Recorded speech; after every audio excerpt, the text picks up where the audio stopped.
Tragedies, unsolved mysteries, stories we never really got the answers to. But as Malaysians, these stories are need to know, and they mustn't be forgotten. Canny Ong Lay Kian was an IT analyst living in the US with her husband, Brandon. In June 2003, she came back to Malaysia to visit her father, and a day before she was due to return to the US, she went out for dinner with her family and friends in Bangsa. After the meal, she went to the basement car park to fetch her parking ticket from her car, and she asked her mother and sister to wait for her by the autopay machine. Canny was kidnapped by a man who would later be identified as Ahmad Najib Aris in the underground car park at 10:45 p.m.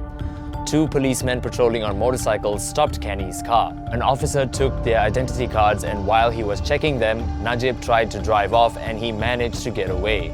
In the early hours of the following morning, he raped Canny.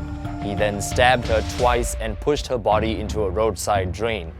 He escaped in a taxi and returned the next day and doused the body in petrol and set fire to it.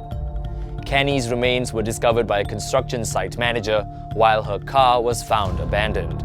A witness was able to give the court crucial evidence that helped to convict Najib. The Shah Alam High Court had sentenced 40-year-old Najib to death on the 23rd of February 2005. He was also sentenced to the maximum of 20 years in prison and 10 strokes of the cane for raping her. Najib was hanged at dawn on Friday, the 23rd of September 2016 for the rape and murder of Canny Ong Lay Kian.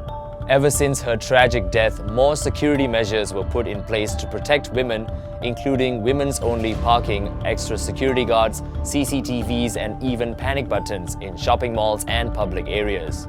But Malaysians still wonder, what was the connection between Canny and Najib? What was his motive? Why didn't Canny escape from the car when she had at least 2 chances to do so? Sadly, we will never know the answer.